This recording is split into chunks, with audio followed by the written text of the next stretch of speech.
I have to go, I got to go, they have to work, they got to work. Have to versus got to, दोनों में क्या difference है इसको define करूंगा। British और American English का difference है, ये हमें कंफ्यूज करता है, हमें समझ नहीं आती कहाँ हैव टू करना चाहिए, कहाँ गॉट टू करना चाहिए। इस पॉइंट को डिफाइन करूंगा। अगर आपको मेरे पढ़ाने का तरीका अच्छा लगे तो आप मुझसे ऑनलाइन इंग्लिश लैंग्वेज कोर्स भी कर सकते हैं, पाकिस्तान में या पाकिस्तान से बाहर किसी भी जगह से एक रीजनेबल फी पे कर मुझे ज्वाइन करें और अपनी इंग्लिश में बड़ी इंप्रूवमेंट लेकर आए। टॉपिक बहुत इंपॉर्टेंट है। अगर मैं कहता हूं आई हैव टू गो, इसका मतलब है मैंने जाना है। ये बिल्कुल वैसे ही है जैसे मैं कहूं आई नीड टू गो या I am to go.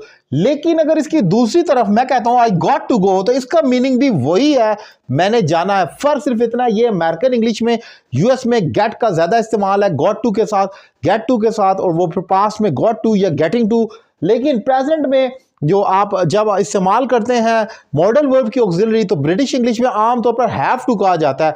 Got to का इतना वो इनफॉर्मल समझा जाता है। ये इनफॉर्मल है लेकिन इस्तेमाल होता है, इसलिए इसको डिफाइन करो। अगर इसको स्ट्रक्चर को देखा जाए तो ये क्या कह रहा है, आई गॉट यानी कि मुझे मिल गया, गेट की सेकंड फॉर्म मुझे मिल गया, क्या मिला जी, गॉट टू गो, मुझे जाने का टास्क मिल गया, मुझे जाना मिल गया, यानी कि मैंने जाना है। अगर आप इसको खोल कर पोस्टमार्टम कर भी पढ़े तो मीनिंग वही निकलता है, मुझे जाना मिल गया।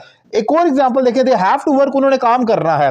दे गॉट, उन्हें मिल गया क्या, टू वर्क, उन्हें काम करना मिल गया, यानी कि उन्हें काम करना है। सो ये और ये सेम है, फर्क सिर्फ इतना, ये एक तो इनफॉर्मल वे है और दूसरा ये अमेरिकन इंग्लिश में इस्तेमाल होगा। ब्रिटिश में और जर्नल में फॉर्मल वे में आप हैव टू के साथ प्रॉपर स्ट्रक्चर बोलेंगे।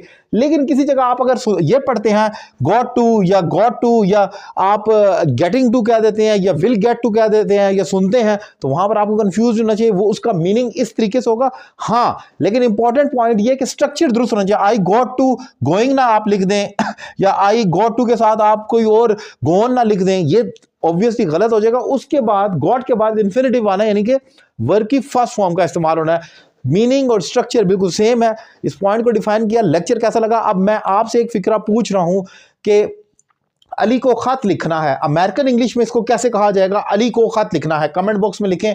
और ऑनलाइन क्लासेस के लिए नंबर आपकी स्क्रीन पर मौजूद है। Thank you very much.